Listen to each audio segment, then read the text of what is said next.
Welcome to Cooking with Heart Foundational Class 4. We're at the last class, so exciting and sad at the same time. Like I was just explaining, for those of you who are listening to the recording or hopping on, I've got here for those that are here, and if you want it virtually, let me know. I've got a week of menus. So what that's done as a gift for you is it's got majority of the recipes are from the classes. There's a few from classes outside of this one with maybe the diabetes or the cancer. And the way I signify that on that is CWH, and then put D for diabetes, C for cancer. So now a lot of people will ask me for menus. They're like, oh, can you get me some menus? I know that's just what I need to follow, because you're thinking, oh, I just need, something to follow. But eating is far more than that, guys. Okay. You have preferences. Okay. So I don't know your preferences. So I'm not going to I can tell you right now, I don't care how good I am. I'm not going to create a menu that's going to be great for you. So, so this is a starting point, but it's not really even a starting point because you know many of the dishes. So it should inspire you for some things, just kind of how to put it together, but you need to put together your own. So I also, if you noticed there, I added like either beans or nuts to a few of the meals. I gave like a dish that we've done in class, and then I said like a tablespoon of nuts or quarter cup of beans. The reason is I wanted to get the meal to, normally you're going to add some things in there, but I wanted to show you what you could do to get it to 20 grams of protein. 20 grams of protein is the minimum that somebody really wants, ideally at a meal, to maximally absorb. So it's 20 to 30 is what we can. So some people that are bigger mass can absorb closer to 30. Past that, you're still going to get the calories from the protein, but you're going to convert it to things like glucose. Okay. You're not going to be absorbing it as like muscle. Okay. We do have a maximum at one sitting. So, and also we do see a trend with females ages 70 and older. They tend to cut back on protein. Plus we don't metabolize our protein as well. So it's really important when you get up there 65 and older that you make sure you have 20 grams kind of at each meal. So I just want to show you, chances are you're probably getting it because you're probably putting some other things at the meal, but I just want to show you just a little bit of nuts or beans will really give you what you need for that. Okay, let's see if I have anything else to get started. Yes, like the evaluation there, kind of post-evaluation, that is very much so for you. That, like I was saying before, I have used that for probably a year as a pre and post for people to see where they're going on several mindset changes, because mindset has to happen along with making these behavior changes and being on the journey of making baby steps. So those are two things that really have to happen on the journey. So if you want to take it today, even though you haven't had a pre and a post to compare to, you can kind of see where you're going. Are you starting to feel better about like foods can be delicious? Really, I can go out there and be an adventurer of eating. Okay. That we know that people that are a little more experimental with foods, it doesn't mean you can still be discerning. You can still be a picky, some people call it picky eater, but that you're trying new things and saying, yeah, yes, or no. So, and the other big thing that I really want to emphasize, you can see kind of what the beliefs are, but one that I really look for is, can you decide at the moment, hey, is this serving me or not serving me? In other words, if you're having maybe one of the soups tonight and you're saying, yes, this is something that I'm looking forward to, it's delicious, it's got great flavor, texture, it's going to fill me up, it's going to serve me. Or maybe, on another night, you're like, okay, I'm going out with friends and we're going to Texas Roadhouse. Okay, so little different variety there. So, but can you eat there and go, this is okay. It's going to serve me in other ways. And this is not the way I'm normally, eating. This is once in a blue moon, and feel no guilt. Or maybe your friends, you've already been to Texas Roadhouse 2 weeks ago and you're like, I don't really, that's not going to serve me to go again. I'm going to pass on it. Or maybe I'll go and just have a baked potato or something. I don't know. I haven't looked at their menu to see what would be a good choice. So I do know they do things like they soak things in bacon overnight. So be careful. Oh, yes. Oh, yes. Bacon? Yes, bacon grease. Yes, I do know. Some of the potatoes and things like that. So yeah, I don't know. I forget. I need to look up, but there is some of their sides that they do. So just saying. So, but the point is, can you feel good about passing on something and not feel like you're missing out? Can you go, I know this is serving me. Okay. I had a Whitey's a couple of weeks ago. It was 1 scoop. I enjoyed it. I haven't had it in probably over a year. And it's not like I'm saying I can't have it. I'm just not really, my kids, I take my kids a lot more frequently than that. But I go through the drive-through and don't get anything. So, but I don't feel like I'm missing out.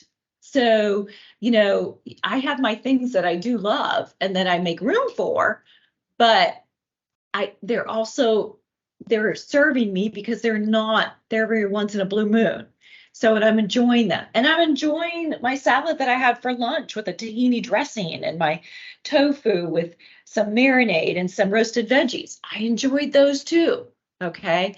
So really are you understanding how these foods can be delicious? You've got to make them for you, that they're serving you, to have them surrounded with them. And then once in a blue moon, having some of these foods that maybe from times past that you've really enjoyed, but being discerning about them and knowing that at times those will serve you, but at times they don't. And that's when you pass and you don't feel guilty. Does that make sense? That's really a gauge of things. So, and also when you do overeat, because you're going to overeat, or you're going to, eat at one, somebody's going to be like, come on, Joyce, come on. And you're going to give in and you're going to go. And then the next day you're like, oh, but how do you, how does that next day go? Do you have self-compassion? Do you say, hey, you know what? I really enjoyed the time with my friends. I am overfull. I am paying for it a little bit. I'm a little groggy today. So next time, what I'd like to do instead is XYZ. So you don't beat yourself up. You learn from it. It's all got learning experiences.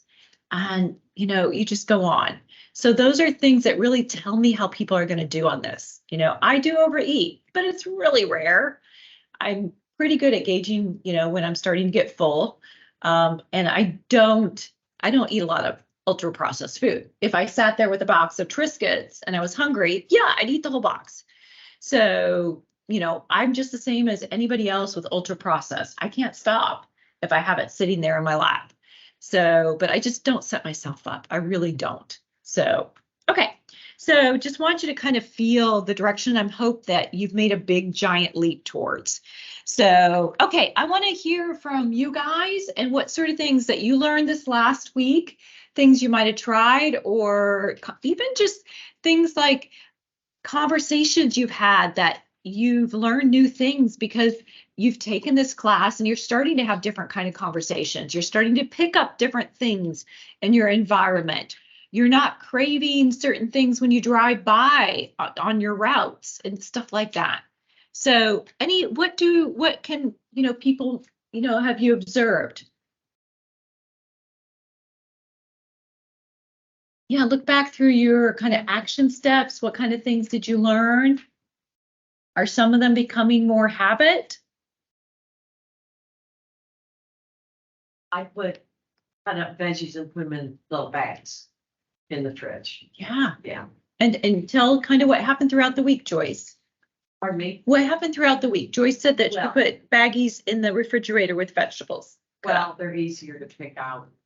We'll sit and watch TV or whatever. Yeah. So you found Yeah, before I had them in a container, flat, wherever I got it, Bed Bath and Beyond, and Yeah. it was just, they went bad because I didn't go get them and pick some out. Yeah. So, Okay, so you found even that small next step really helped. Yeah, it did. Okay, awesome, Joyce. Others? Learn about tomatoes, you don't put them in the refrigerator. Thank you, Gordon. Thank you so much. Yes, you do not put them in the refrigerator. I have a media segment on Monday about traveling, and I'm hoping to point that out. It's cherry tomatoes are really good for traveling. I mean, you have to have a container so they don't get squished, but yeah, no putting in the refrigerator. So yes, thank you. You don't put apples in the refrigerator either? You can. Those are just what a preference is. So just remember that apples do put off ethylene gas. So like this week when I wanted to ripen my avocado, I put it in a brown paper bag, the avocado with a banana. You can either do a banana or an apple in there to help ripen it quicker. So yeah. So other learnings? Try different vegetables and, you know. Yeah. Normally do and try to incorporate it, make a salad and everything, I know. Yeah. Awesome. Mariana tried different things that she added to her salad. So wonderful. So you're finding that you have more variety maybe in the refrigerator available and just you're able to see and grab. Awesome. Yeah, make it here. Yeah, those are great. Awesome. Would ground turkey be a better meat to put like in a casserole than the ground beef? You know? Okay, so I don't remember who somebody sent me an email asking about ground beef too, and this kind of leads to Karen to your question about like, well, you know, I mean, there's a difference, but why don't you just like cook it and drain it off and it's the same as maybe a leaner cut? Why don't you do that? So I'll kind of answer those questions. So when you're adding it to something and you're cooking it, like you're talking about, Karen, my concern is that the juices are going to be added into whatever it is. So whatever cut you're starting with is going to make a big difference. Now, if you're cooking it separate first and then adding it to whatever, Yeah. a couple of the issues are that when it's labeled the ground beef, even when you cook it and drain it off, you're going to get closer to the leanerest cut of ground beef, but not quite, because there's some marbled in the meat that you're not getting out. So it's partly the meat itself. You're getting close. So, but you're going to have shrinkage. So I'm guessing that you're trying to save some money because the leaner cuts are usually more expensive. So you're trying to see why don't I just do it myself? Yes, but sometimes we find that you're still not really saving because you're draining it off. So it's shrinking, you're getting that shrinkage. You still, I'm not saying you can't, but just be aware that you're not always saving and that there's still going to be some in the meat that you're not getting out that you would get if you got the very lean meat. Now, ground beef is beef, and typical beef we are trying to minimize. Okay. Pritikin says once a month. That's it. Okay. Yeah. So if we are going on the spectrum, okay, then the next would be grass-fed. Grass-fed has a different fatty acid profile. It's a little healthier. Okay, it does taste different. It's a lot more expensive. Costco is probably one of the better places or Aldi's to get it from. Then I would probably go ground turkey. Then would be, again, looking at the percentages, you're going to get a little bit better there. Then actually buffalo is actually better. So, or bison, excuse me, bison. Bison is actually leaner and it's actually a pretty good, I wouldn't call it this, we're still in the meat category. We still got some saturated fat, but it's definitely a leaner, better option to go with. So, and then, then you want to start looking at, can I just, in whatever I'm making, if it's patties or some kind of casserole, can I just add more, kind of like last week? Can I start adding more mushrooms, more beans, more, and just cutting back? So I'm using less. I need to do that, add more vegetables. Yeah. Yeah. So either way, and making that progression, don't feel, we're all on the spectrum, and the goal isn't necessarily ultimately to be at XYZ. However, you will find over time, if you keep this kind of mindset of experimentation, you are going to take baby steps that direction. You will be open-minded and say, oh, that looks like a great way. I've been kind of wanting to do kind of the next step, but I haven't really known, or maybe there's a new product that's out there, you know. So you will gradually, with that open mind, continue to make baby steps, and you'll start having more dishes, Karen, that are full of vegetables just naturally too. It might be that way, okay? But you're just going to start, I promise you, you will naturally just gravitate towards more and more of the direction you want to do. And the baby steps is the best way, because it just doesn't feel like you're hardly moving, but you are. And over a year or two, your health has changed quite a bit just because you've moved that direction. So very good question. Okay, so let's hop into mastering mindful eating, and a key concept that I want us to make sure everybody's clear on, and I have a game to play. I want to play a game with you guys, so I hope you're up for it. Okay.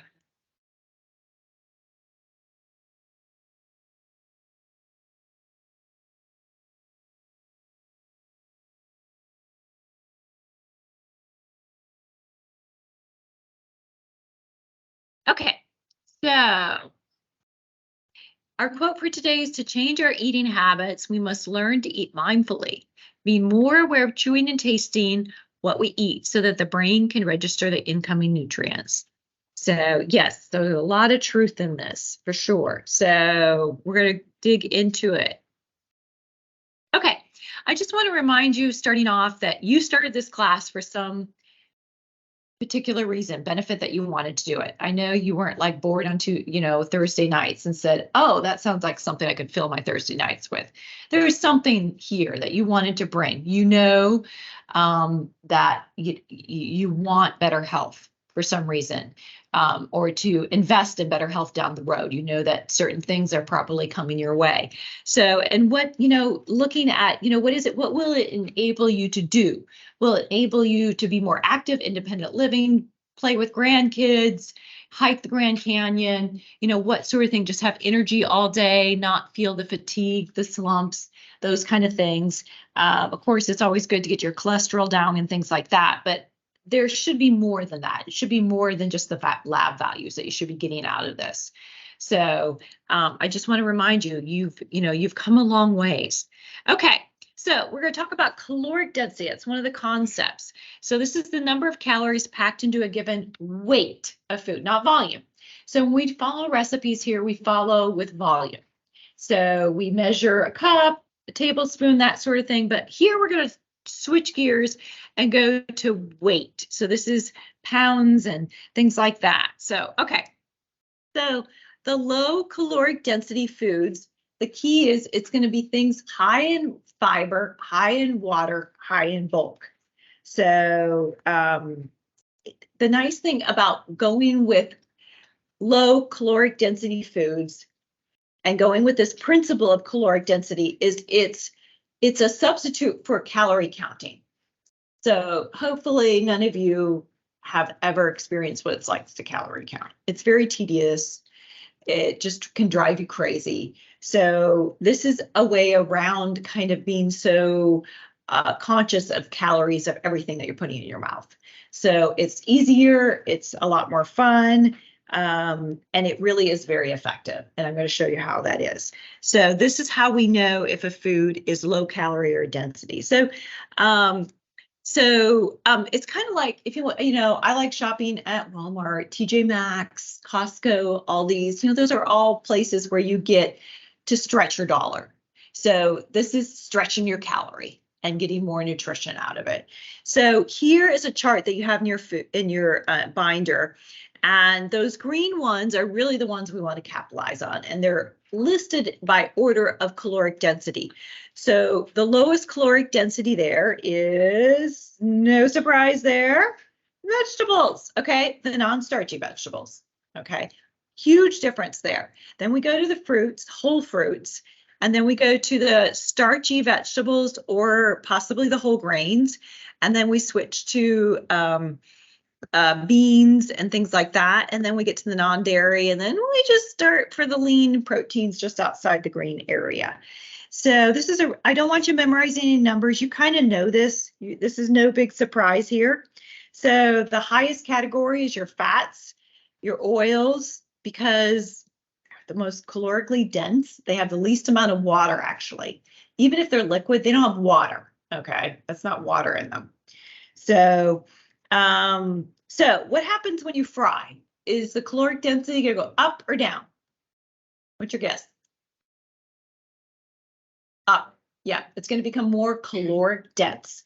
So about 3.5 times when you fry a food. So what about dehydrating? Making it dried, like dried fruit. Up or down?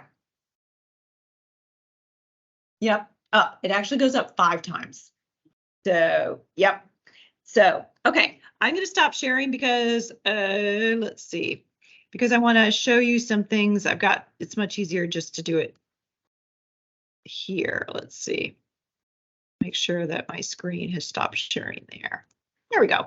Okay, so I've got here at home, I want you to see, I've got baby carrots. So I've got like a cup here, 3 cups here. Okay, so baby carrots, the calories are the same for a baby carrot, whether it's from this dish or this dish.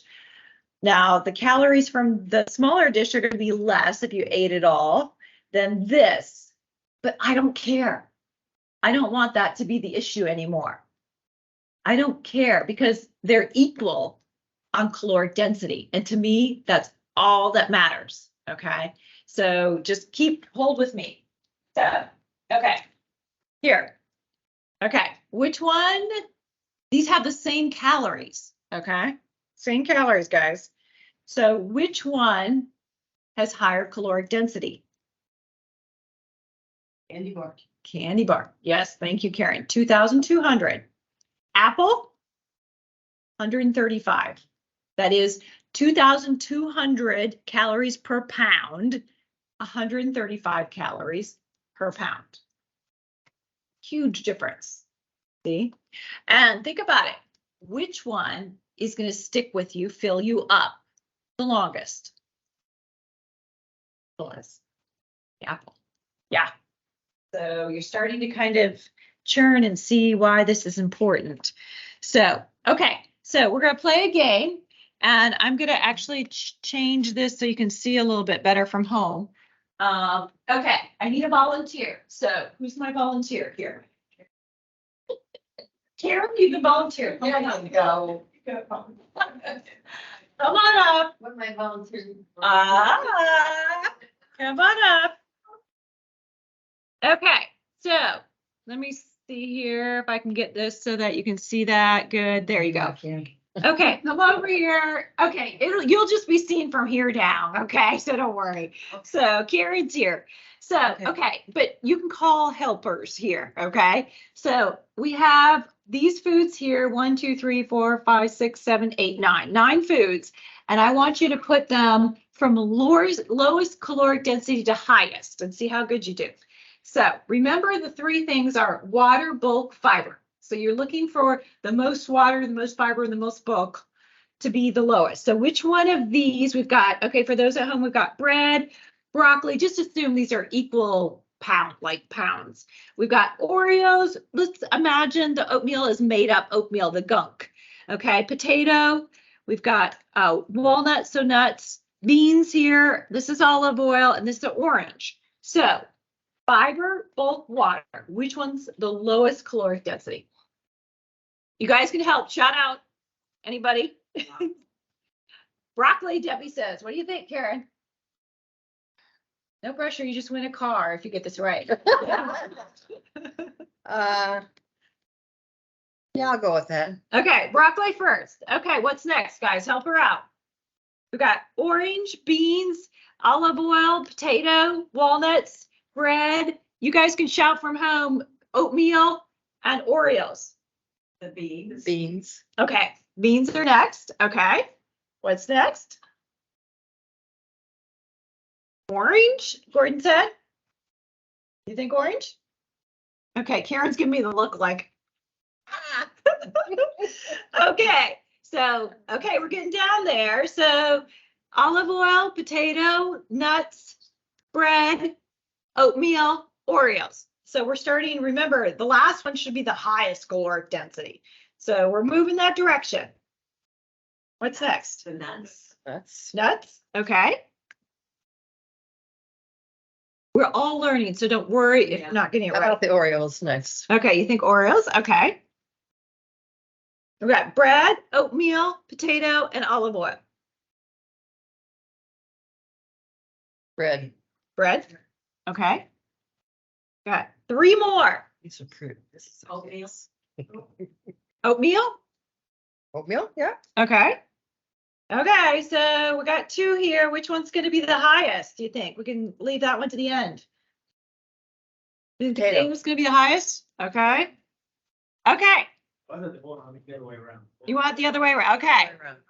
Okay. So, okay, for those at home, we have broccoli, beans, orange, nuts, Oreo, bread, oatmeal, potato, and olive oil. Okay. Broccoli is awesome. That's number 1. That's 128 calories per. That's the low, even lower than apple per pound. Okay. 128. Next is an orange with 211. Okay, we got more water, the sections and the fiber, not orange juice. So oatmeal is actually the next. Remember, this was it's kind of hard because I didn't make it up, but oatmeal has water and fiber there. So oatmeal is 325 calories per pound. So we're already more than double the broccoli at oatmeal. Remember, this was the first grouping. The broccoli, the orange was the next grouping in your chart, and the oatmeal was the next. So this follows. So actually, baked potatoes next. We're going to learn more about baked potato. 495 for the baked potato. Okay. And then we get the beans, 550. So we're now about 4 times the broccoli. Bread jumps up to 1,120. Okay. So bread doesn't have the water, not really fiber, not really milk. So then it's actually Oreos. Okay, but watch, Oreos is 2,197. 2,000 compared to broccoli at 135 or 128. Little Oreos. Well, no, a pound. If we had a pound of broccoli and a pound of Oreos. Okay. Yes. So yes, but it would be a much smaller pile than the broccoli. So walnuts comes next. Okay, walnuts don't have water with them. So they're 2,600. And the top one is olive oil at 4,000. Okay, so I know it's liquid, but there's no water in there, guys. There's no water. And actually olive oil is a little higher than butter just because the molecules are very tight. So, and the point isn't always that you need to avoid these up here. It's just understand that you should be eating most of these. These are what we want to fill our, and we're going to go into more detail on that. And we want to be discerning when we're using these here. And these, of course, we learned that it's easy to overeat on these here. So awesome. Thank you, Karen. Or shouldn't you have whole wheat bread rather than white? Well, Or not? there's, that's actually almost a false belief, almost. This is from my house. I do not have whole wheat bread from the shelf because it's it's insignificant. If you look at the bread shelf with all the breads, most everyone, and I know there's some that seem like it, you have to go to the frozen food section. Yeah. It's the Daniel and the Ezekiel. They're the only ones that I really give my kind of thumb up if you want. And, and those are not doughy soft. Those are not real good to thaw out. I usually just do them toast. So that's what I use for my avocado toast and hummus toast and things like that. So it's a quick meal. I have it there, but I don't, I have a loaf that's been there for 6 months at least in the freezer. So, but I allow my kids to have white bread because I'm like, I want them to understand, because the thing is, manufacturers make, they add some very processed whole wheat flour a little bit and a lot of other things so that it's darker. They might even add caramel food coloring, but they're trying to make you think it's healthier. And to me, it's not that much, guys. It really is not significant. So that's where it's a tough thing. So, okay, great job there, guys. So let's dig. I want to get back and I want to dig a little bit more into so you understand this key concept.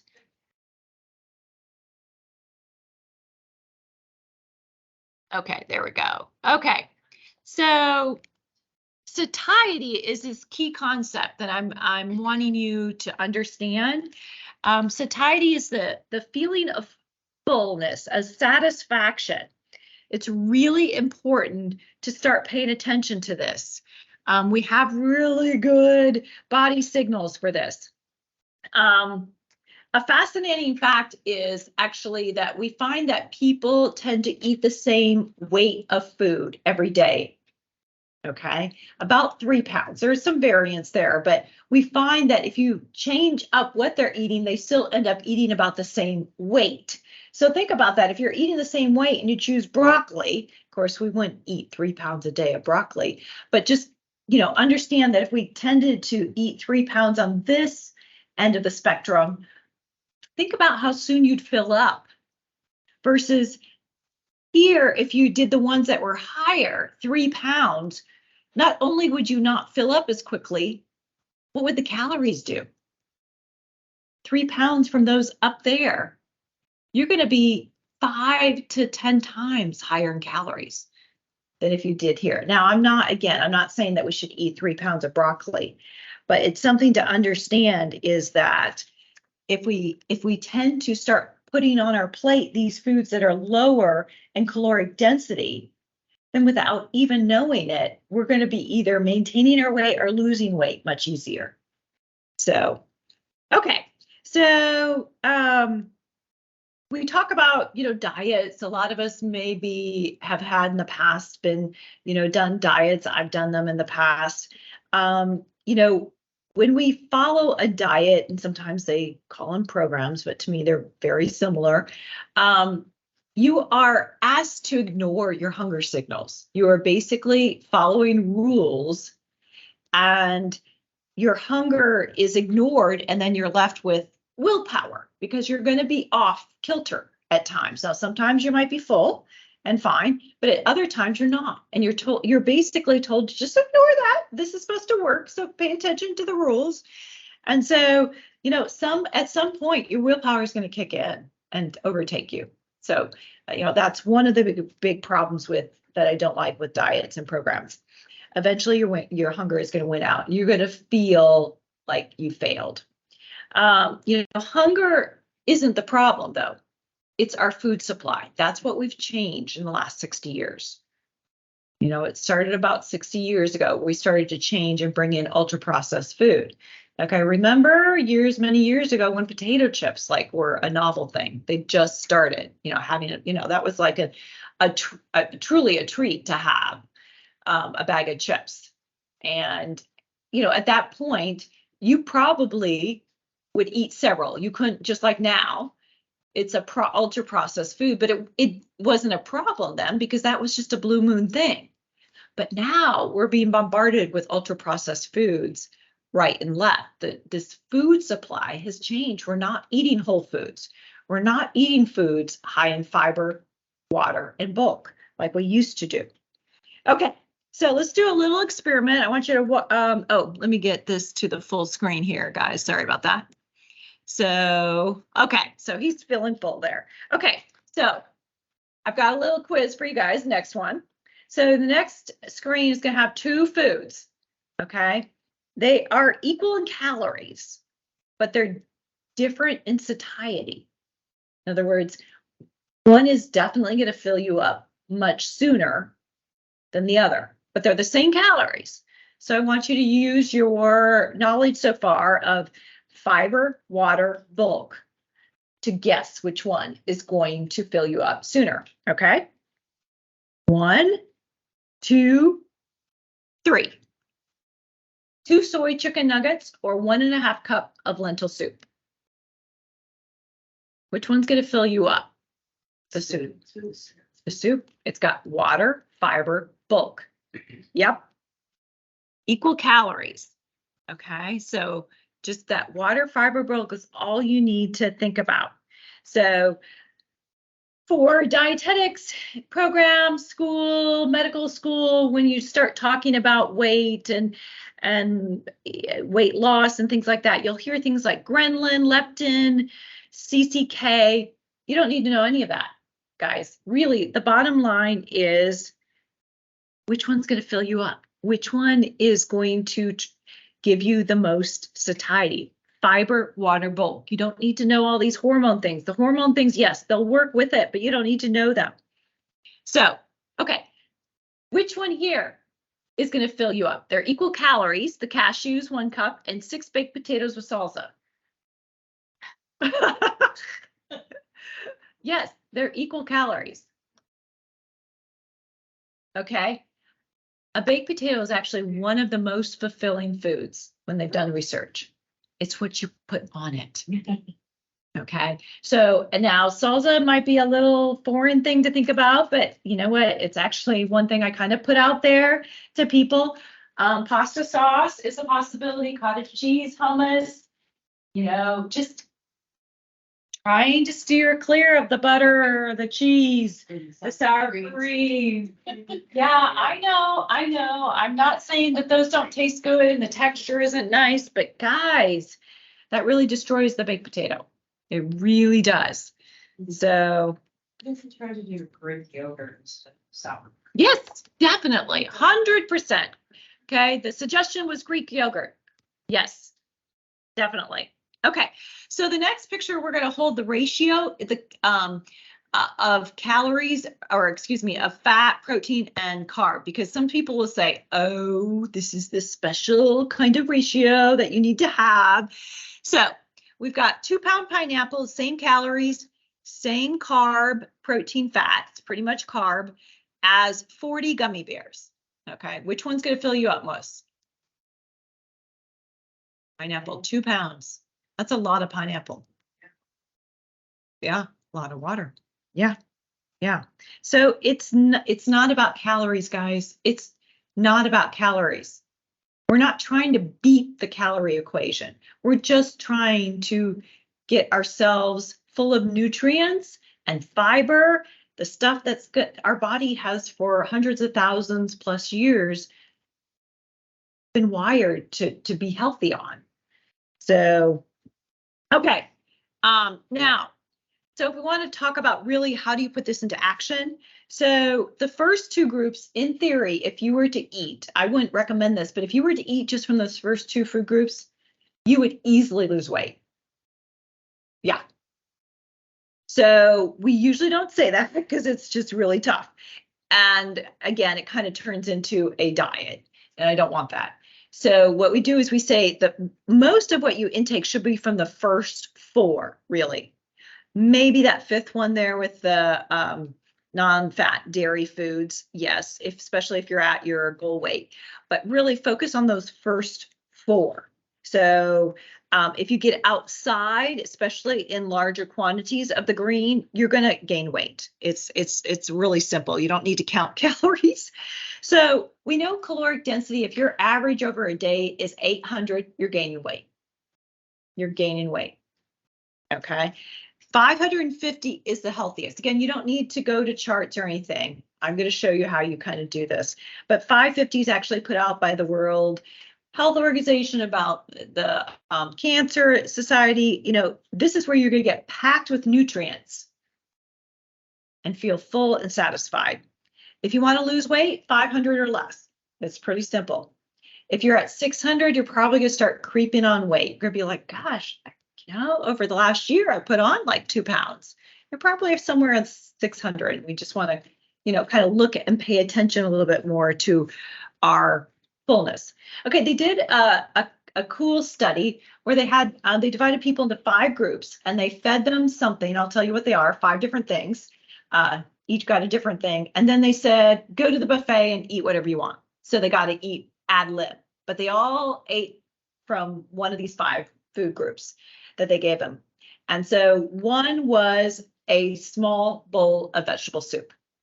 Another one was a double that size. So or no, sorry, let me start back up. It was a salad. It was a salad from that first group. So a lot of, broccoli, lettuce, that kind of thing. Then the second group was double the size, but the same, taking from that first. Okay, so that was 100 calories, but still from lettuce and broccoli and tomatoes and things like that. Third group was what we call a caloric dense salad. So that one had the croutons and the bacon bits and the dried fruit and the, blue cheese dressing and things like that. Fourth group had a bowl of vegetable soup. And the last group had fruit juice, just juice, okay? 100 calories of just juice, no pulp or anything. Then they monitored how much food. Which group do you think ate the least amount at the buffet? In other words, they were the fullest from what they ate first. Gordon said soup, bingo.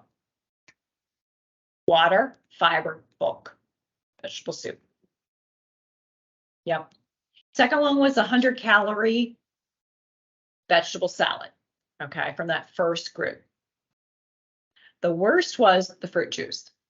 It has water written, nothing else. Goes right through, you guys. I am not an advocate of water and of juice. And actually, I have a child that really likes juice. I really don't get it, but I finally said, okay, here's the deal.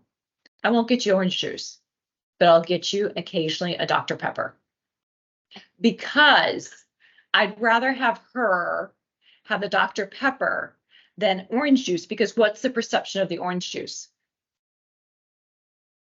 That she's drinking something healthy. That's our perception, and it's not. It's not. Wow. No. So, and I kind of let her go a little bit not quite ad lib with the Dr. Pepper. I mean, I got her like 6 cans and for a couple weeks, let her go on it. And after a while, she just pulled back. She did. She's like, okay, I don't really need this. I'm like, okay. So, but I don't want to falsely mislead her about the orange juice. So, okay. So what do these results mean? So it means that we want to start diluting anything high calorie density foods that we want to eat so that we're higher than a 1-to-1. Okay. In other words, we don't have a quarter cup of olive oil or butter and a quarter cup of broccoli. We want to have more broccoli and less of the olive oil, butter. Okay. Preferably olive oil. Okay. So here we go. This is actually, and I don't want you doing the calculation. I just want you to understand what happens. So if we had 4 cups of whole grain pasta, it'd be the caloric density, not the calories, but the caloric density is 563 calories per pound. Okay. So if I want to get that down, because remember 550 is the magic mark of really healthy. So if I want to get that down, what do I do to this? What do I do? What do I add in there? What do I dilute?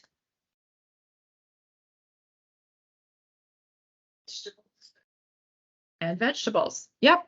I add 1/4 of that broccoli. I'm down to 422. See how that dropped? If I go another, I'm at 350. 350, you're going to easily lose weight. Now, again, this is probably not going to taste delicious. We need some other stuff in there, some seasoning, maybe a little dressing, something there. But the point is, this is how you create meals. Start thinking about, how do I put together a dish, meal, something that is in the caloric density for your goal. Is your goal to maintain? Is your goal to gain? Is your goal to lose? Okay. And if you're gaining, you're probably calorically dense 600, 700, 800. Okay. So if we kind of think of how we're planning meal, sequence of foods. So this is the secret from the spa. So imagine you're at a spa, you paid a lot of money to be pampered for a week. Okay. So, and you're going to lose weight. Okay. How do they do it? You know how they do it. They have a chef that's creating foods that are low caloric density. And they do this at the meals. I see them do it all the time. They start a meal with a bowl of soup or a salad. And they set a nice table, they set a nice atmosphere, music, they give you great service, but they elongate the time from that soup, that salad, to then the meal because you start to fill up. Then they bring out this meal that looks beautiful. It's probably not a 12-inch plate, but it looks beautiful on the plate. It's got garnish and it's got plenty of fiber with whatever it is, whole food. So protein, but small amounts of it. And then there's maybe an end to the meal of fresh fruit with some nice little kind of dressings, seasoning with it, but much smaller to finish off the meal. But the whole meal takes like 45 minutes to an hour. Okay, that's not what we normally eat. And then if you have water with, cucumber and lemon slices endlessly available, having these things strategically that are whole food, that are fiber and bulk. Think about it. We talked about it earlier about if you eat a whole week of whole food, what happens? You lose weight, you feel fuller, you feel better, you have more energy. So that's this, and you're more active. They have fun activities, they're drawing you out of your room, that kind of stuff, giving you a great experience. It's not really that hard to do, but that's what they do at spas. They've been doing it since when I started, and that's what they do. There's no secret pill. It's just they create meals that are experiences filled with fiber, water, bulk. So, and they have chefs that can, spend the time doing some of the things that you're having to plan to figure out. So, okay. So what I want you to take away is if you truly want to, if you are thinking, okay, my caloric density might be a little high.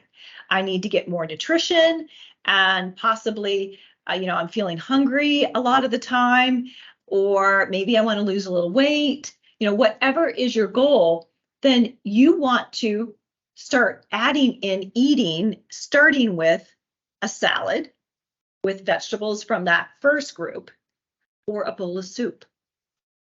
And that's where in the last 4 or 5 years, I have started figuring out what salads I love. I have about 7 that I rotate as bulk salads that will last me 3 to 4 days throughout the week. And then I also have soups. Soups are really good too for freezing for on a weekend that you have no time for prep. It's what am I going to do? I have no time for prep. And prep is what helps you during the week. So if you're going out of town, a soup is a great way. It's okay, I'm just going to then this week have soup instead of my salads that I've prepped. So I'm just saying this is one way. You don't have to. Again, this is not about a program, a diet, anything like that. But that is one way that it's easy. I don't have to think about. I just plan it on the weekends. So I also have a lot of ingredients on hand that I can throw together dishes without feeling oh my goodness. So another thing is to understand is a little bit about your brain. When we wake up in the morning after a night's sleep, we have basically a full tank of our thinking power. It's called our prefrontal cortex. It's the part of our brain that's the newest part, and it's decision making. And then throughout the day, depending upon how much stress you have, how many, you're pulled this way, multitasking, all that detracts from it. And you're lower and lower throughout the day. So that at the end of the day, some people go into what we call decision fatigue. They're just worn out. They can't make more decisions. Okay, that's when, moms go crazy and want to pull their hair out because the kids are, it's just normal. That's what happens. But at the same time, think about it for dinner. Okay, you switch. If you are out of prefrontal cortex, then you switch to what we call your limbic brain. Your limbic brain is your emotional brain. It's also called your toddler brain. Okay, it's your impulse. So when you're out of that decision-making power, you're going to go to your impulses. So what are the chances you're going to do a new meal that you wanted to fix that night that you haven't made before, or you've only made once before, or you're not sure if you have the ingredients? It's not going to happen. you're going to go for the pizza in the freezer or takeout, and it's totally understandable. You set yourself up. So just understand that's where planning is really key. I'm trying to actually teach my 19-year-old son. Okay. He doesn't have a job yet for the summer. That's a whole nother topic, but yes, I want him to have a job, but I also want him to do some learning. He has some serious adult learning to do. So, but I'm trying to teach him about planning because he's noticed if he doesn't do anything at nighttime, it doesn't happen. Yeah, that's happening, guys. Impulse. Okay. That's when games take over, other habits that I'm not real crazy about that young adults do. If he plans and starts getting a list and does that, So anyways, I want you to understand the importance of finding out what your routine and planning is, because it does take some time. It does take some planning to make these things happen. Start out with just 1, 2, 3 meals a week that you figure out and grow from there. So, okay, building a meal. If we were to build a meal, we'd start with asking, okay, what non-starchy vegetable do I want to have? Okay, that's going to be your most calorically dense, most nutrition. It's going to be your best budget buy for nutrition, guys. So what are you going to start? Are you going to have a small salad or cup of vegetable soup? Okay, that's your second vegetable. Okay, having 2 vegetables is good to have. If no, we need another non-starchy vegetable or whole fruit. Okay, so just kind of going through this. You don't have to memorize this, but I'm just helping you understand how you can build a meal that follows this concept. Then what starchy vegetable or whole grain carb? Okay, have you ever thought that you have one or the other, not both?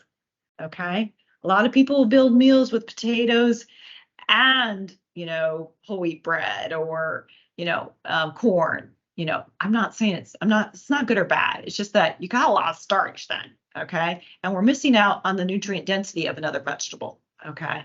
So, or fresh fruit. What herbs and, are you going to have a lean protein, quality protein? What herbs and spices do you want to add the flavor quotient? You want to make it, really delicious. If at goal weight, we can add in some nuts, seeds, avocados, some high polyphenol oil, EVU, and then optional non-fat dairy or dairy substitute. So this is kind of, what you want to be going through. You don't have to sit there and check these off, but this is really going to bring you your goals for nutrition and a lot of nutrition. Okay. So we're going to go into mindful eating. We need to hit that because we're going to do a mindful eating exercise. So it's really important too. This is the second really, really important concept here. So when we're mindfully eating, we're starting to become aware of why we're eating, when we're eating, what we're eating, what we're going towards, how much. The biggest one there is really why. Why am I eating right now? Is it visual cues that I've seen food and I think I need to eat? Is it habit? I always eat it this time. None of these are good or bad, but being aware. Has somebody encouraged me to eat? Said, hey, let's go grab a bite? Again, not good or bad, but being aware is the first thing. Why are you eating? Because you didn't plan, so you're eating out. So all these are possibilities. Mindless eating, we know that when you mindlessly eat, in other words, aren't aware of the food you're putting in, then you're going to overeat. Okay, whether it's on your phone, watching TV, reading a book even, or newspaper. Okay, so am I going to tell you can't mindlessly eat? No, but just be aware that is, if you're overeating, if you're getting too full, then maybe we need to look at this or do it less, or, again, there's different ways of combating this, but just be aware, even we've got kids there. Kids, when they're on the screens, they're going to overeat. So, okay. So this is a tool that we have to help guide us to eating for hunger and fullness. That's really what we want to start doing. Evolutionarily, we have the tools with our body to pay attention and eat and be at a healthy weight. And I don't mean just the number on the scale. I mean just our body healthy by eating fullness and hunger. So where do you want to be? You want to be 4 to 6. 4 to 6. What that means is you have some hunger at 4, but you're not overly hungry at 3 because you're going to overeat at 3. It means once you start getting hungry, you want to eat within 30 to 60 minutes. So when you start to become aware and then you feel hunger in your brain, you're going, am I going to get something to eat in the next 30 to 60 minutes? If not, I got to make a plan because I'm going to get over hungry. And then you're going to overeat. Now, why do we eat to 6 and not 7? Because we have that. Have you noticed that when you eat, you can bump up on fullness 20 to 25 minutes later? That is your hormone system. Your hormone system in your small intestine is trying to read fatty acids, amino acids, and glucose. What was the composition? It doesn't get down to the nitty gritty like every last milligram, but it has a feel. Did you eat a big bowl of white rice and that's it? Or did you, that's going to, it wants to know, is it going to take you for the next 2 to 4 hours? That's ideal, 2 to 4 hours. It doesn't like a half an hour, an hour. That's not enough. It's going to give you some hunger signals back then.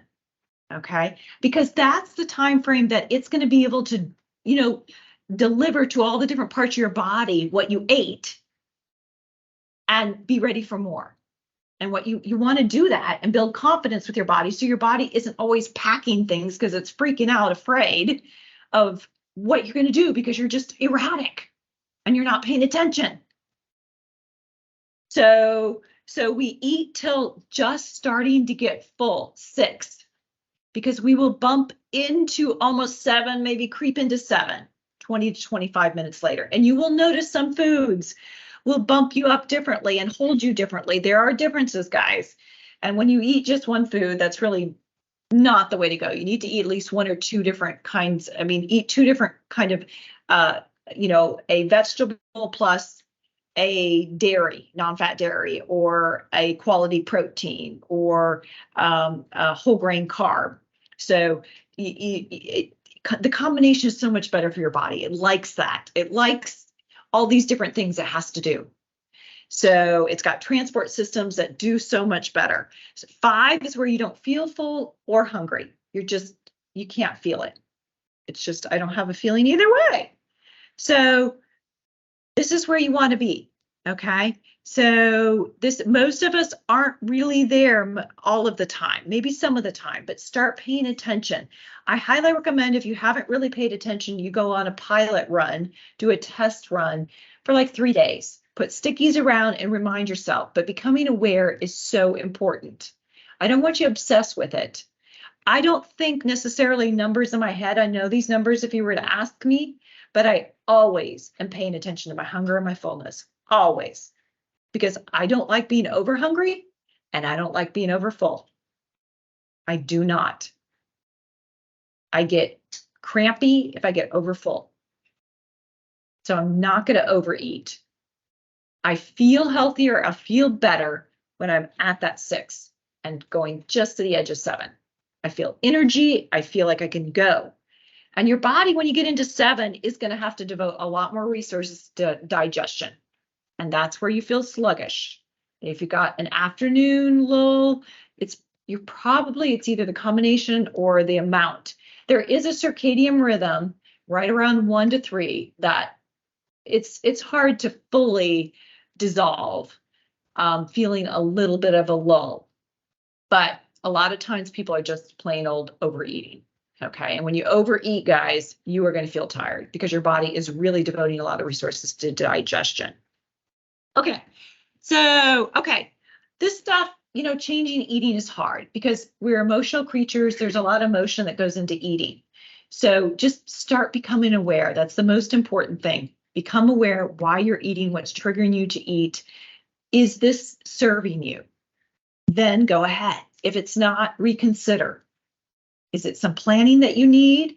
Is it just having conversations with people? Because sometimes the hardest things to deal with are people that are like, let's go out and eat. We always eat. This is what we always do.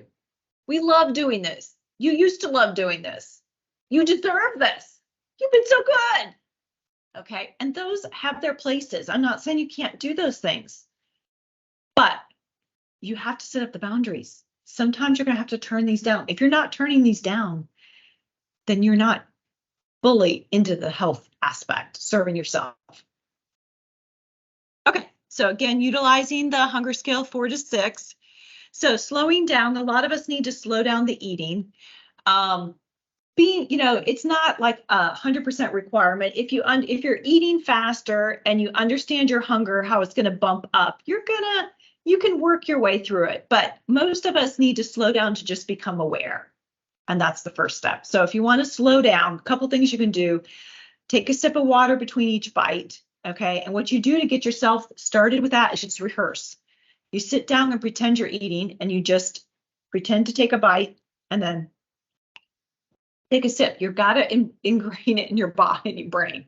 There's nothing so good as rehearsing, guys. Dry rehearsals. Fork, same thing. Put a fork or a spoon down between each. We can shovel. I'm not saying this is the way to go. I'm saying if you want to slow down and become aware. The last one, if you're like, that sounds good, Teresa, but I've never been able to do that. I've tried. Is take your food, put it on the plate. When you're saying, I'm so hungry, I think this is probably where I need to eat, or whatever habit, but divide it in half. And if you need to put it in a different plate, put it a couple arms length away, but only eat half of what you put on there. Only eat half, and then ask yourself when you're done with that, am I still hungry? And if you're still hungry, then divide it in half and only eat half of that. Start to slow yourself down and learn to pay attention. Again, you're going to find different foods are going to hit you a little differently, but eating till you're just full is super good for you. There's a saying that, you're basically eating to 80% full. You're leaving 20%. And there's a saying that says 8 parts is for health, 2 parts is for the doctor. Okay. That's going to get you in trouble, that last 2 parts. There's a culture in Okinawa, Japan. It is a cultural value to eat until just full. And guess what? They're one of the top 5 that live without any, internet, treadmills, anything like gyms, and they naturally live to 100 and longer. Okay. Because they have the values that we find that are very good for health. And one of them is eating till just full. They don't overeat. Okay. So we're talking about both external and internal things. And I haven't talked a lot about some of the internal triggers, meaning stress. A couple things that might be helpful when you're stressed. And first of all, we don't even always recognize when we're stressed. Okay. I've met a lot of people that are like, I don't have any stress in my life. So, okay. We all have stress, guys. We are wired to be stressed. Okay. Have the threat response. But here's the thing. When you're in stress mode, you have a heightened sensitivity. You have there's like a pain going on. Your body is seeking out reward and pleasure. And guess where we get reward and pleasure? Ultra processed food. Okay. So you're going to have a propensity to crave for ultra processed food when you are stressed. And then we have the habits. Some of us have laid down the habit of reaching for these. So we don't even need to be like in a stressed full out mode. We just think, okay, I'm angry. I'm upset. I've had a hard day. And that's the cue from habit to reach for some certain food. So those things, just becoming aware. So being aware and being compassionate. And there are some strategies where you become aware 6 to 11 times. Say this is especially helpful for people that overeat in the evenings. So becoming aware, just let yourself overeat, but be aware during the overeating. And they find after 6 to 11 times, a person will start to cut back or eliminate. Because what happens is by paying attention, you figure out the reward is not as big as you thought it was. I'm actually feeling ucky the next day. I have a headache. This is not serving me anymore. You know what? The food doesn't even taste that good, especially after the 20th bite. So you start to pay attention. They've actually used these strategies for smoking and had people pay attention to smoking, the smell, the taste. And over time, it's a whole kind of strategy they've been able to find higher success, not 100%, higher success rate than many of the stop smoking programs. Because there's this, your brain is always looking for the bigger, better offer. And for years, the bigger, better offer has been that half tub of ice cream or chips or whatever you keep in the house. Because for a moment, you have fooled yourself to numb whatever's going on. It didn't disappear. It's not your friend, but you've been taught that mistakenly this is going to help. And then you start to become aware and go, it's really helping. Actually, it's not serving me at all right now. So again, if you can become aware, this is complicated stuff. So action steps, try out a super salad. Start, maybe you want to start keeping a list of your salads and your soups that you want to start having regularly at the start of one meal a day or 4 days a week. Start somewhere. Try out 3 days of using mindful eating, the 10-point scale, asking yourself how hungry and full you are. Eat 1 meal a week mindfully. Eat vegetables first at dinner meal. It fills you up. Set a new location away from computer TV screens. Pay attention to become aware why you're eating mindlessly. Okay. And we're going to do a mindful eating exercise. And then, oh my goodness, we have 4 recipes to do, but I want to do mindful eating exercise. So if you guys at home can get 2 raisins, 2 nuts, 2 chocolate chips. Okay. So everybody here, I'm going to have you close your eyes, trust me, and hold out your hands, like cup them like this. I'm going to put something in them, okay? So.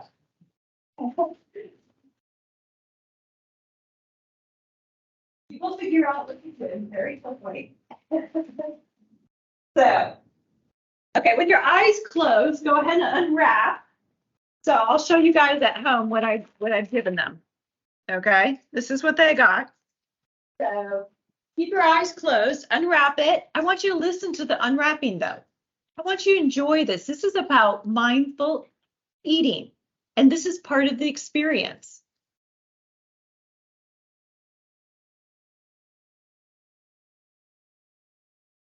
Now I want you to go ahead and take it. Don't open your eyes because we're going to do most of this with our eyes closed. I want you to take it just up to your nose. Don't take a bite, and down, and just smell. And see what memories come to mind. What kind of feeling do you feel? And then I want you to take 1 bite and just hold it in your mouth. I don't want you to even chew. Just hold it in your mouth. You shouldn't choke because this is really melting your mouth. So just let it melt. I want you to see how quickly it melts. Is it all at once or is it slow little bit by bit? For those of you at home, if you've got a raisin, just hold it there, twist it around in your tongue and your mouth. If you've got the chocolate chip, you can just set that there and let that melt and watch it melt. Just pay attention. The raisin, when you bite down on the raisin, after you've hold it, you can usually actually kind of feel it burst because it's gotten soft and you can actually feel the bursting of the flavor. Now go ahead and twirl it to the back of your mouth and swallow and follow it down to your stomach slowly. And go ahead and swallow again if you need to get the whole flavor experience.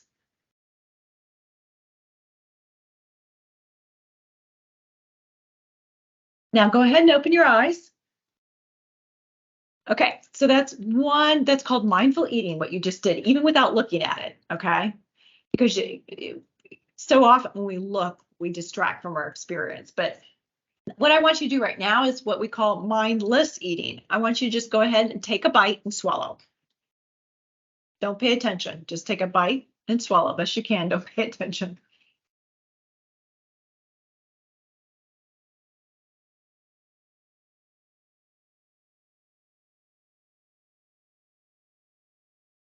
Now think about the 2 experiences. The first one you savored, you were mindful, and the second one you were mindless.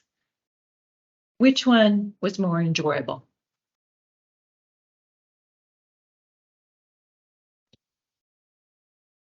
First one. Was the first one? Okay. Most will say the first one. I'm kind of rushing you through this, but the point is we've got those gifts of food when we eat that we can savor. And we just gulp it down so much of the time and we miss. Now, typically there's 2 other steps that I do. Typically, I like to guide you to connect 3 things when you eat. The first thing is take a moment before you actually start eating to connect with the meal. What is it that you're eating? Broccoli. Broccoli was grown in a field and then picked and harvested. Was it here, California, Mexico? You don't have to go through this whole list, but the idea is to have some appreciation for the food that you're about to eat and understand the complexity that came together to get it on your plate. So that's appreciation.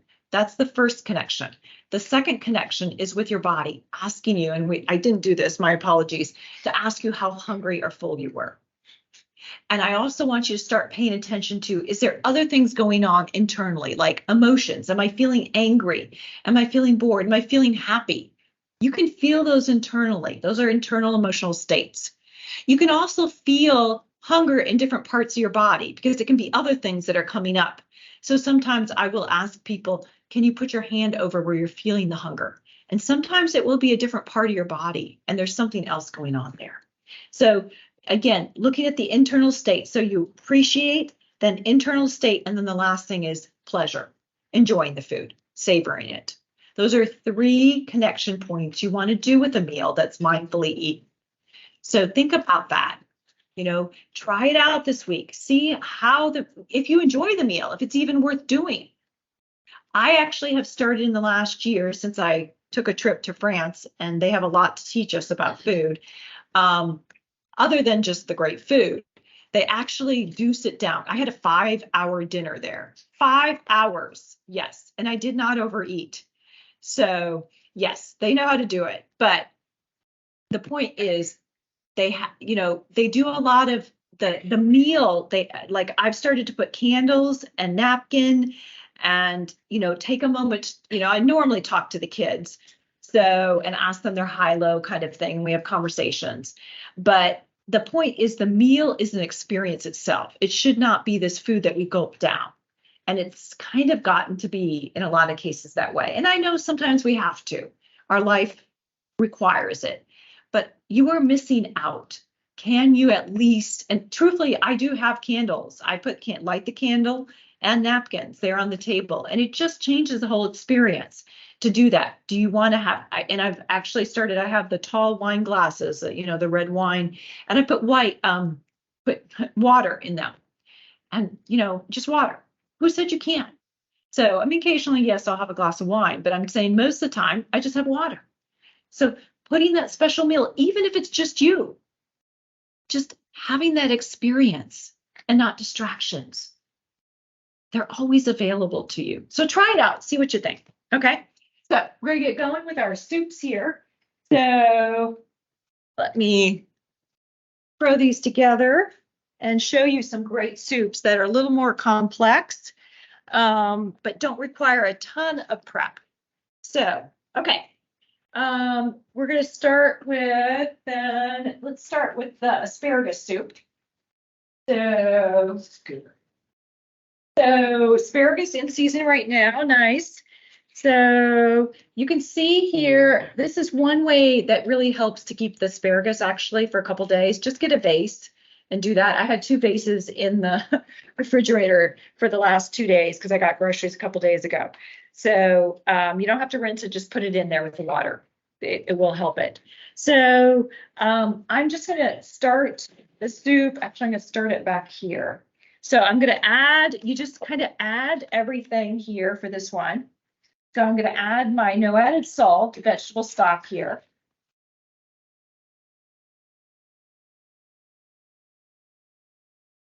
And I'm going to turn on that. You can use broccoli instead of the asparagus if you want to too. It still turns out delicious. So here I've got my red pepper. Remember peppers, you set it like a box.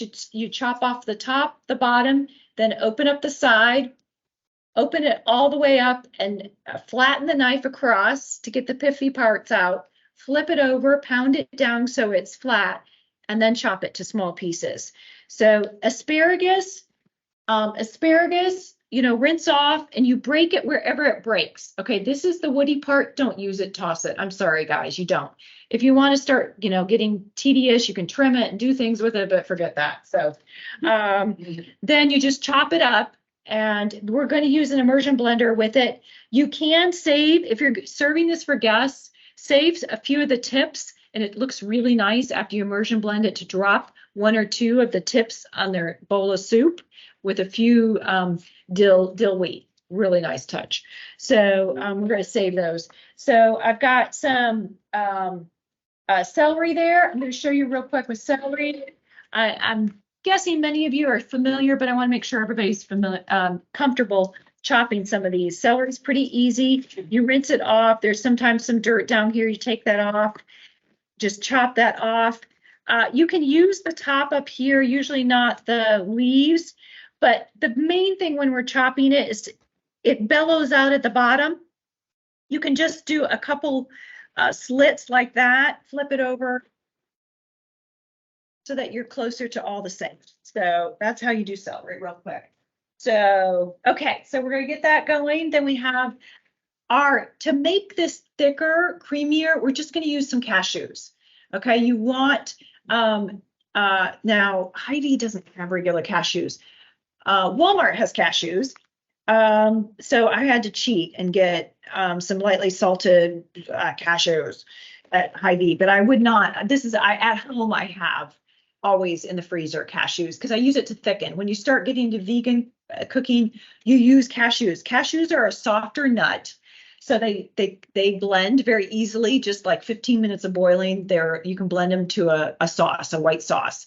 And they're a little sweet. Actually, if you taste one, they're actually a little sweet. So they're great for doing that. We're going to add our onion too there. And we're going to add our garlic. And I use the jar garlic and a little salt and pepper and some red pepper here. And then at the end, we're going to add our dill. And I've got my dill ready there. And that's about it for that. So we're just going to let that cook for a little bit. So, but I haven't, for those that are at home, I have an immersion blender I'm going to use to blenderize just a little bit. An immersion blender is really nice. You don't have to put it in the blender, hot soup, to blenderize it. That's why it's so nice. It doesn't take too long to do this. So it softens up pretty good. Okay, so the other one that we want to make is, I really love this one, the Brighten Your Day soup. Now it has a long list of ingredients, but these are ingredients that you can easily keep on hand. So I just want to show you there are a couple substitutions you can do if you look at the ingredient list and go, I don't have that. So we're going to start off with sauteing a little bit of the onion and then the garlic. So I'm just going to put a little bit of EVOO extra virgin olive oil in there, get that heated up. And then I'm going to put my onion in there and let that just cook there. The ingredients that I have here, as I'm adding them, I've got some red pepper. We're going to use this in another dish, but this is the jar red pepper. So you can have this on hand. The other thing, we're going to use jar garlic. We're using paprika, smoked paprika. I love the bay leaf. We do want to take the bay leaf out. And we're going to use diced tomatoes, some chickpeas, and you can use kale or spinach there. We're going to use some broth there. And then some of the kind of special tips here are a little wine.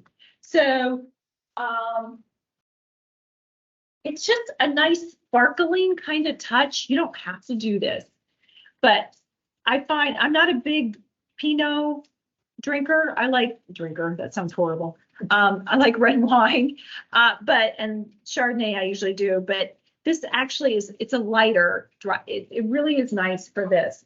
So if you're like Teresa, there's no way I'm going to, and I don't use this. This is from the last class too. So you might want to look at getting the airplane, like just getting those, asking in the beverage section, and ask the beverage person. Just say, hey, I just need it for cooking. So, I mean, you still want a decent wine. Don't ever get a cooking wine. I don't even know if they make them anymore, but they used to have cooking sherry and cooking wine.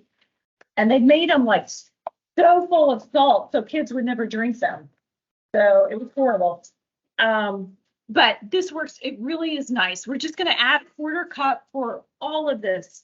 So it's not a lot that you need. So I'm going to add that garlic. I don't know if you can tell there, I made a bare naked part of the pan to put the garlic for 20 to 30 seconds is all. You're going to burn it if you go longer, and that's it for here, because this thing heats so high. So I'm going to start adding the broth in. I'm going to add the rest of the ingredients except for one thing I'm going to hold off is the white wine vinegar. White wine vinegar is nice for if you make your own salad dressings and things. If you're like Teresa, it'll last forever. It's a vinegar. So, but if you're like Teresa, I just have so many ingredients, I'm not sure I want to get that. You can do like a rice vinegar, or a white vinegar is a little strong, but you could use a white vinegar. Okay, so I would not use a balsamic. It's just, again, this is kind of a sparkling soup. You'll taste it. So it's just really nice. So I'm going to add tomatoes. I'm basically adding all of my ingredients now, except for the wine vinegar and the spinach. I'll add that at the end. You can add kale. I've done that for another class. We added kale. It turned out really good too. So my bay leaf, oregano there, and smoked paprika. So, and then the other thing I'm going to add are, again, frozen. So now Hy-Vee, I have trouble getting this, but at Walmart I can get this, or I've done butternut squash. So you can do that frozen. They have them frozen, so you don't have to worry about chopping them up. So I just have it here. I just got it ready here. But, and you don't have to have this exact mixed vegetable. I'm not crazy about frozen green beans. I just am not. But it's just a little bit in there. So, if, but it's just nice to have carrots and corn and peas, just a little bit. So again, you guys see what you think about when you taste this. But, these are things that, if you don't have a cup or if you don't have the sweet potatoes, go ahead without it. I mean, yes, it adds flavor, but it's got so many things in here for flavor. It's not going to be like a total disaster if you don't have it. So, again, you'll probably find something that you have that you can substitute. So there we go. We're just going to get that cooking, and that's it. Except for at the end, like I said, we're going to add, let's see, did I add my wine? Oh, this is the wine here. So I'm going to add the wine there. This is my wine vinegar. So I'm going to hold off on adding that. So, are you guys seeing okay there? You guys are at home. Shoot. Okay, I didn't change the camera. So let me change the camera real quick so you guys get that too a little bit, because we're going to do the cauliflower real quick, the salad there, and chocolate. So we're going to do those really quick, but I want you to be confident in doing them. Okay. So, okay, let's see. How about we do chocolate? Okay. So, okay. So this one is 3 ingredients and that's it. Well, we can actually, let's get started with this. And then I'll get started with cauliflower because we're going to need to put this in the microwave real quick. So here's a bar of chocolate. So it's just 1 bar of the Ghirardelli, the 60%. So I just broke it up in there, and this is great for steaming vegetables, great for chocolate melting. So we're going to melt this in the microwave. Can you use a higher chocolate, like a 70, 72? Yes. So I'm going to put the ricotta. Usually the ricotta, this brand's been doing pretty good at smooth. You know how ricotta has that kind of pebbly texture? I do sometimes when it's a little more pebbly, I will put it in the microwave for like 30 seconds. Again, you want to get this smooth. It's just nice to have mousse really smooth. So I just set this out for a few minutes and it seems really good. So add 2 tablespoons of powdered sugar. A little bit of sweetness for that ricotta that we have. Now, a substitute for this is, remember how we've been using a lot of the avocado minis? And I told you that if you don't use them, just put them in the freezer for 3 months, okay? So I just write in a marker and I'll put the date. But if you find in your freezer, you're starting to pile up on the avocados, well, make a chocolate mousse with it. Because you need 4.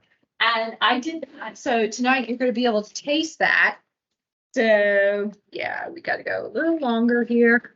So all it is 4 of the mini avocados instead of the 15 ounces of the ricotta. So it ends up volume wise making a little less. And I did give a few tasters to the staff because they haven't got to taste this before. So it's missing probably a 1/4 cup. But you can see this is less mass than we're going to have there. But this is the avocado. So the cool thing is, you know how avocado turns brown? Well, that's okay here. So, but this is only avocado, sugar, the powdered sugar, and the melted chocolate. That's it. So you guys will get to taste that and see. Really good. So I love it. So, okay, the cauliflower, when we do the salad, I want to go real quickly and show you how to cut the cauliflower so that you're not spending a lot of time cutting. We don't need to do that. So let me see here. Oh, we're so close here. Not quite. Just one more time there with the chocolate. So about 20 seconds.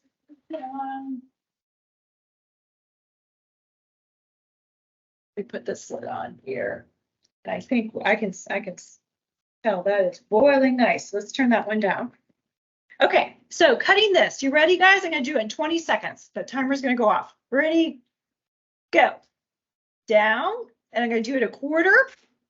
And now look here, this 1/4, you can see it's thin going to thicker. That's the core. So I just need to do like that.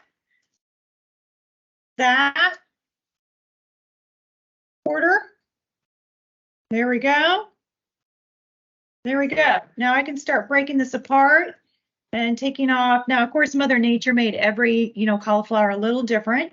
So some of these we'll want to chop. This isn't too bad, but think V's. Sometimes when you get big bulks like this one here, I'll just do a little V there and take out some of the core because we usually, the stem, we don't want as much. But 1/4s and then find that triangle and just chop it off, guys. So that's how you get quickly through chopping. So that's true for cabbage too. So you don't want to be spending a lot of time. So we're going to blanch the cauliflower. I already did it, so you don't have to worry. We're not going to do that. So here's the chocolate all melted. So that's for the cauliflower salad, the Mediterranean, I forget what's it called, cauliflower olive salad. So we're going to put that together real quick. And that's a very Greek Mediterranean dish. Okay, so I know you're drooling right now with all this chocolate. Wouldn't you like to lick this? Okay, so we're going to put the lid on this. I know this is a bizarre blender, so I don't like using the full bowl because this is not enough to do more of a full bowl. Okay, let's see, I have to do this, and then like this, and then.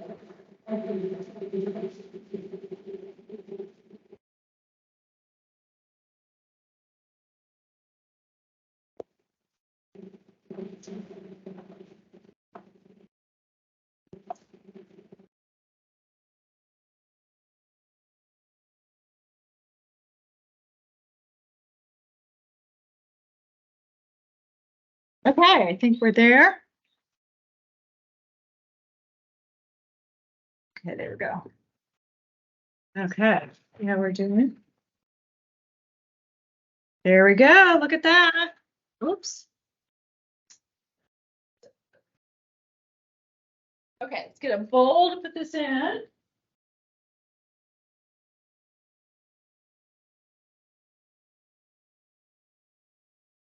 Doesn't that look good? 3 ingredients, guys. That's it. So now it does have saturated fat. So oddly enough, this is skim ricotta. Since COVID, I have not been able to find low fat ricotta. Low fat ricotta is about 1 saturated fat less. It sounds bizarre. It's like the backwards way that I would guess. but just read labels and look at the different brands on the shelf and find the one with the lowest. So there we go, guys. That's so easy. There's no setting needed to it. This is an easy thing to make for a dessert for the summer. Add some raspberries to it, a mint leaf. You know, it's impressive. Nobody will know. You just have 3 ingredients. So there we go. So you guys will be able to do that. Okay, so we're going to finish off. See, we're close. We're close. I'm going to finish off with the cauliflower salad. So, let's see, the cauliflower salad. I'm going to use this blender here. So here we go. So there's a sauce. This is very Mediterranean. So we're going to make a sauce first, and that's what the blender is. You don't need a really, you can see this is my wimpy blender. They didn't have mint at Hy-Vee. I'm like, well, what do I do? What's a Mediterranean? So we're going to try chives, guys. So I think we're going to be okay. The parsley is the most. So in this, so we have parsley, half a cup. Now, parsley is like cilantro in that it's a more robust herb. So you can store it just like cilantro. Remember, we had the clear container with a little bit of water. That's how you can store this. And usually for parsley, I'll just rinse the whole bush, hit the side of the sink to get the water off, set it down, even with the rubber band on, and just go. That's usually how I do it. I mean, I want to go. I want to get, done. So you don't need to like be real precious with parsley. So we're going to add some, the jar, roasted red pepper strips. Sometimes they're halves, sometimes they're strips. So it doesn't matter. You can chop them up if they're not strips. So we're going to blenderize this. And you want to use about a tablespoon of the brine from here just to give us flavor. If you drain it off and forget, like I many times do, I'm like, I just put all the brine down the drain. So you can just use water. So we just need a little liquid. So we're going to add a little olive oil. Again, this is very Mediterranean, guys. Olive oil, olive oil. So, so this is our sauce. So I'm just going to blenderize this on my little blender here real quick. And if you have to add more water, to get a liquid. You just need to get our liquid here.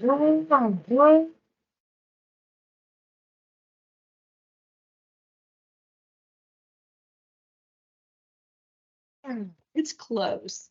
A little more water. Let's just add a dash. There we go.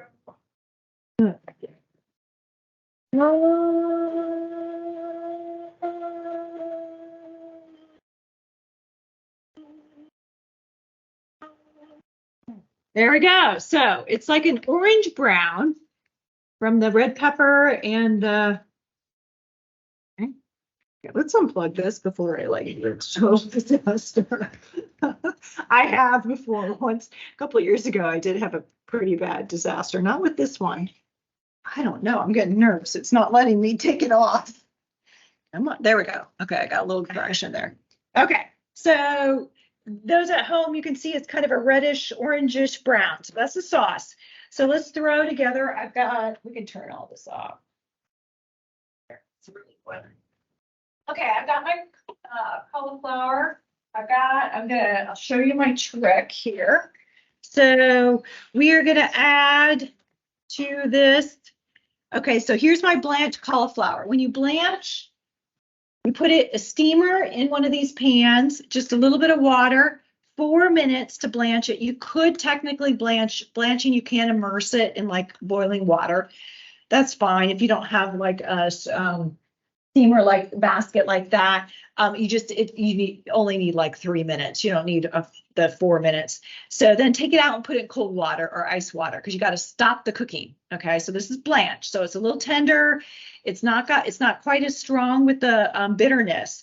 So let me actually get a little bit bigger bowl. So I want to mix this. Go. Okay, so we're adding. See how we're going to add. So I'm going to show you because I'm going to transfer this, but I want to show you what you can do here. So we've got our olives. I love Kalamata olives. And we've got the nuts there. So doesn't this look Mediterranean? So, but let me show you, we're gonna go a step further. So where's my yogurt? Here.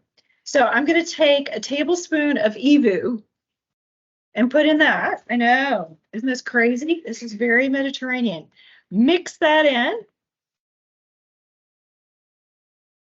And now, I don't know if you were serving this to guests. I have done this where I have one of those platters at home that's long, like that. And then what I do then is I take this and put that long. So, but I'm going to show you here how we serve it. So now I'm going to take off some of this so you can see on here. There we go. A little bit more of the topping there. There we go. Okay, now I've got my sauce here.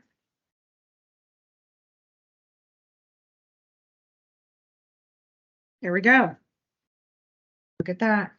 So it's a wonderful Mediterranean dish. So we've got kind of the cool on the bottom with a little bit of, not too much zing in the center, and then the sauce on the top.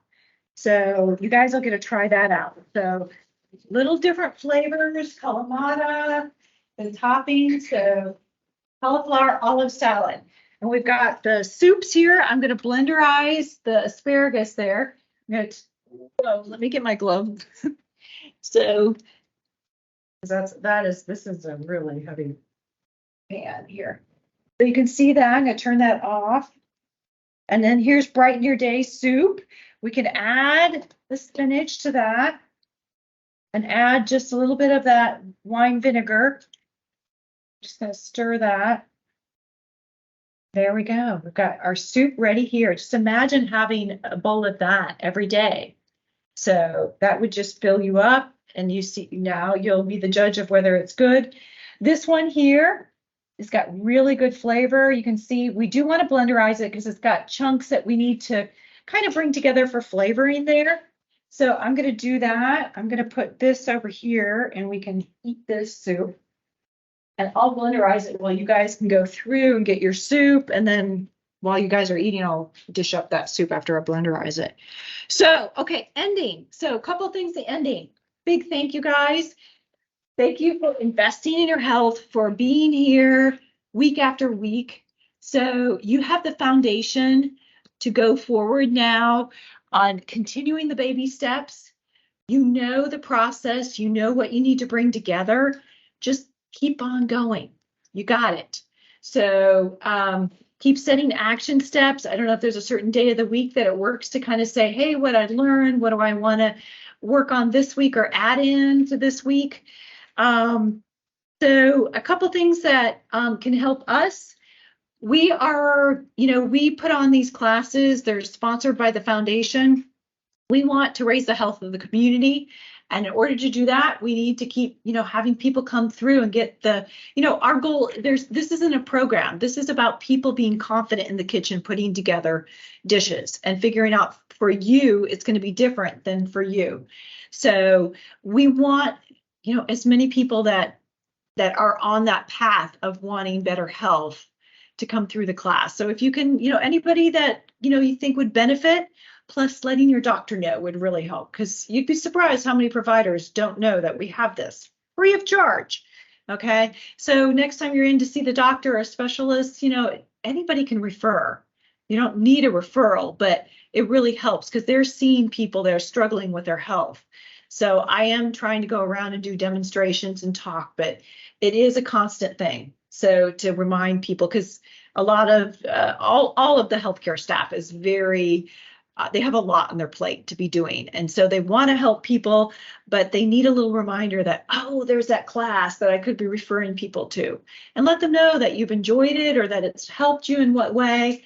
But please, and you can always take the class again, because I know it's hard once you walk out the door, and, this is support here for you. Plus if you go through it again, you're a different person. You've gleaned a lot this time through the 4 weeks, but you are not the same as the first time you stepped in this classroom. And the next time you come in, you will be different and you will take different things away because you'll hear different things. So please keep that in mind. Last thing is, we're always, we always love when people are willing to share their story. Just, that I was needing ideas and now I found some things. And, it doesn't have to, we're not looking for like, glorified, what do you call it? Like checkout magazine kind of stories. We're just looking for people sharing where you are and how it's helped you. So that other people are like, that might help me. Your stories are much better than me getting on TV and saying, this is something easy you can do. Okay. It's much better coming from you guys. So if you're willing to either print or just talk, we love people that are willing to share their story out there in the Quad Cities. So that would help. Plus you have a donation envelope in there. We offer these classes free. The foundation does support it, but we also are supported our foundation by donations. So, we welcome any donation, 5, 20 on up, for the classes there. There should be an envelope in the back for that. So you can also do it online. There's, I don't know, is there an envelope? Looks like maybe you don't have an envelope. I think so. Okay. Well, maybe they didn't get put in there. I think there's, what, maybe, yeah. Remember that? Yes. What's this envelope? And I go, I don't know. Yeah. So, well, and you can also donate online. So, yeah. So there's all different ways, but do what works for you. Thank you so much. And, we're here as your support to help you achieve the health that you want.